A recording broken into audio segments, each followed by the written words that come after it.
welcome back to the XenaStar Galaxy. So excited to be bringing you guys another Dungeon Hunter Champions video. Today's video is sponsored by Gameloft, and we're going to dive into the recurring King of Fighters event, how it works, and we're going to take a look at the two exclusive KOF characters that are available, Mai Shiranui and Kyo.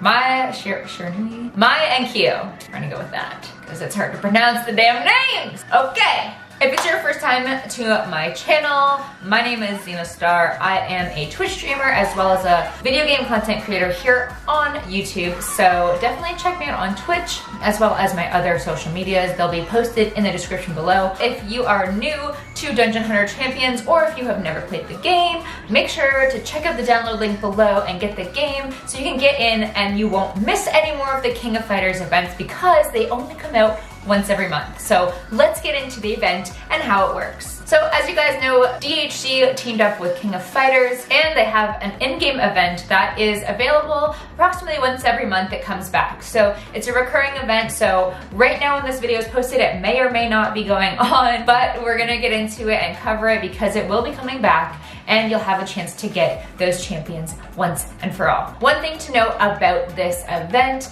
is it has an event calendar. So every time you log in during this event, you're gonna get different types of rewards.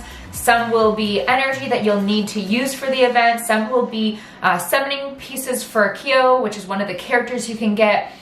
There's a lot of different rewards that you'll get just for logging in during the event, and it'll actually give you enough to actually summon one of the champions, which is great. Not only is there calendar rewards, but there's also event rewards. So one of the ways that you actually earn rewards in the KOF event is just by playing the game. So what you'll see when you actually go into the game during the King of Fighters event is it has its own boss rate. So here's what you're gonna do. You're gonna basically go into the game, go into the King of Fighters boss rate, as you can see here. There is floors 1 through 10, and they are quite challenging, especially if you're a newer player. So my recommendation is just get up as high as you can that you can farm consistently and just get to farming because time is valuable. So you're gonna wanna go in and run different floors. So depending on the floor that you are actually playing is going to dictate how many points you get towards the event. And the different rewards that you'll find in the event is everything from summoning pieces for Kyo. You may also see some outfit tokens, energy for the event, as well as KOF tokens. This is really important to finish this event because it only comes around once in a while. And what you'll also notice about this event is everything is exclusive. And then also you'll see there's Kof Coins, which are essentially your refill material. They're almost similar to gems in a sense, where they're specific to this event. You can use them not only for refreshing your energy for the King of Fighters event, but you can use them for things in the event shop as well as summon. So let's talk a bit about that. So if you go in to the event shop, what you'll see is there are different chests. So there's a couple different things in here. You can get KOF chests. You can also see on the left here, there's the refill your KOF energy. So 90 KOF coins will refill your energy. So you can keep going back to those boss raids, running them and getting more materials, essential materials, gear. You'll also notice that there's specific gear to gear these champions. So it's all exclusive to this event, which is really cool. It makes it special. It also makes it a little bit more challenging because you have to play during when the event is actually running live. What you'll see here, there's 10 KOF coins you'll be able to use to basically open these different chests of different elements. So let's say you have the Fire Kaya or you have the Water Mai, whatever you have in terms of champions, you're gonna wanna open those types of boxes because those boxes are gonna get you the essential materials that you need for those units. Also, if you don't have those units, then by opening these boxes, you have a chance to actually get those units as well. So they're valuable for sure. And they give you other things that you're gonna need to progress through building these champions. Obviously the essential materials, but then the outfit tokens are always fun. And you can also get energy to spend in the event. As you can see here, as I'm going through I opened a bunch of boxes. My main focus was the light boxes because I would love to get a light Mai, but I'm mostly just getting the small Ascension elixirs, which is totally fine. You can also get in the shop the different outfits for these champions. So they both have their own specific outfits, which is really cool. They're different, they're fun, and just by playing the event every time it's out, you're gonna actually obtain outfit tokens. So eventually over time, you will be able, all of this stuff is achievable, which is really good. Also, during the KOF event, you'll have the ability to go into a boosted banner summon for KOF champions. So what you'll see here is you can actually save up 500 KOF coins, and you can use those on these banner summons, which give you a boosted chance to actually get those units, which is kind of nice. A lot of people in the community have been able to successfully get units from this. I haven't, unfortunately. I've just got what's been given to me so far for playing the events, which I'm totally fine with for now. But it's the best chance for you to actually get the units in the game. There's another way to actually obtain specifically the Fire Mai champion. Each time the event is live, there is also an event leaderboard. So just by playing the boss raid and keeping on running through the KOF boss raid, you're gonna obtain points, and based on your points, you'll be put in, you know, the leaderboard depending on how many points you have.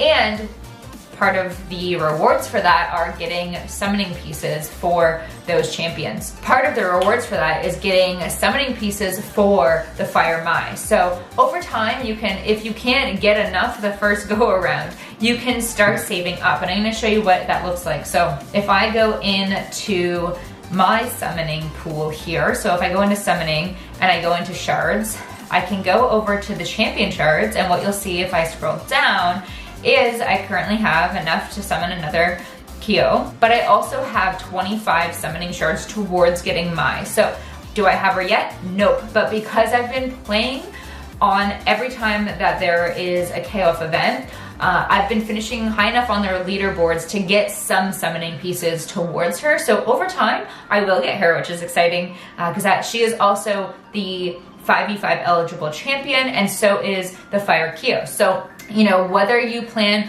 to go to town on the event when it's out or not, just make sure, like, I would recommend just trying to finish as high up on the event leaderboard as you can to get some shards, so that slowly over time you can start building an inventory and eventually get her. So that's what I've been working on in terms of getting her for the KOF event. Now, if we want to go in and actually take a look at these champions, let's have a look. So if we go into our collection, you'll notice that Mai is a 5-star champion. Fire Mai is the 5v5 eligible champion. And we'll just take a look at her skills really quick. One of the great things about Mai is her basic skill has the ability to remove a legendary debuff. And as you guys know, there's not a lot of champions that are able to do that. Most legendary debuffs are not removable, not strippable. So that's a huge advantage that you have if you have her as a champion. They also have a special meter that builds up over time and activates additional parts of their skills. So you can see here there's a super meter. Generate super points to fill the meter by dealing and taking damage. When filled, it generates 1 super stock up to a maximum of 3. Each stock empowers the next skill. And then there's a hyperdrive meter. Fill the hyperdrive meter by dealing and taking damage. Completely filling the meter refreshes the cooldown of Giro no Mai and allows the activation of its hyperdrive ability, bonus damage based on attack speed. So that's one of her other skills right here. I am horrible at pronouncing this stuff, so just bear with me.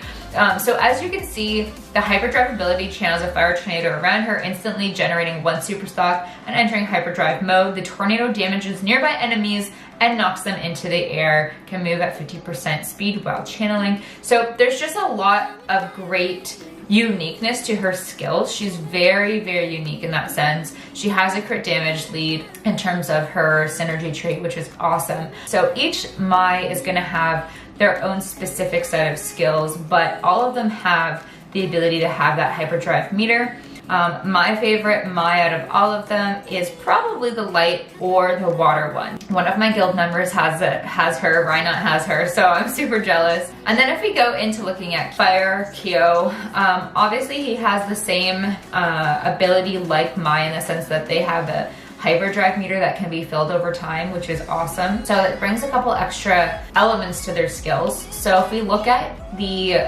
next skill here, so he has the ability to slow all enemies, which is really good, especially in 5v5. And then also has, if he's super empowered, he has the ability to lower defense. And what's nice is that it's enemies in an area. So it's basically an area of effect versus just one champion. Not only can he come in and slow them down, but also lower their defense, so a damage dealing unit can come in and do a lot more damage. However, his ult skill is very, very useful as well. So if we look at it, he has the ability to mark, and then when super empowered, also deals ongoing damage, which becomes in quite handy. So if you look at the ability to mark with that, deal ongoing damage. If you're pairing him with like another attack unit, for instance, I'm just going to use this example because I've seen it before, using Sozuri alongside him would be really cool because they both have the ability to mark, deal ongoing damage, and a whole bunch of extra damage coming from the Ink Ninja. So that would be kind of a neat combination to use, I think. And the ability for him to come in and lower defense as well. I think it's just like, it could create a really great pairing. And all of the Kyo champions increase max HP of all champions by 30%. So the nice thing about both of the KOF units is their synergy traits are applicable across the board.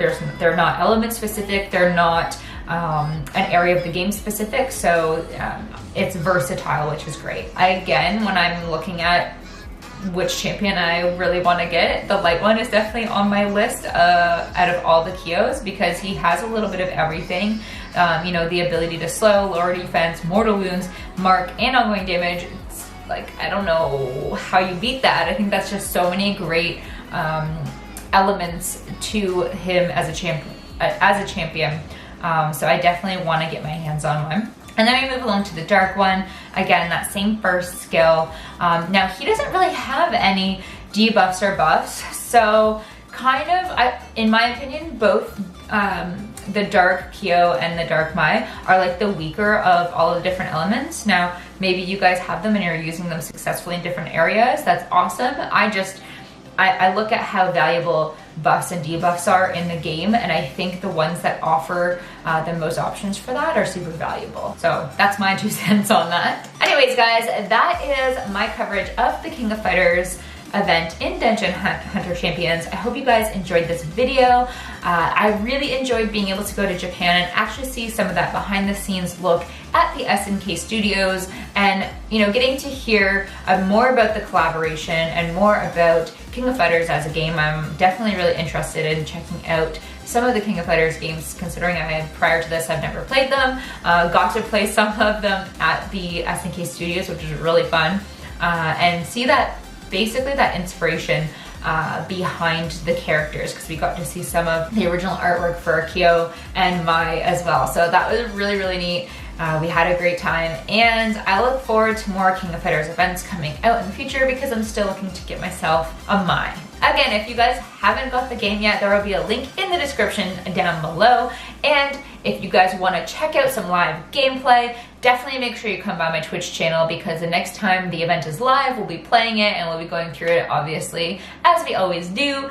Thanks again to SNK and Gameloft for the sweet shirt, as you guys can see, and I've got a really cool KOF poster in the back. I had a blast.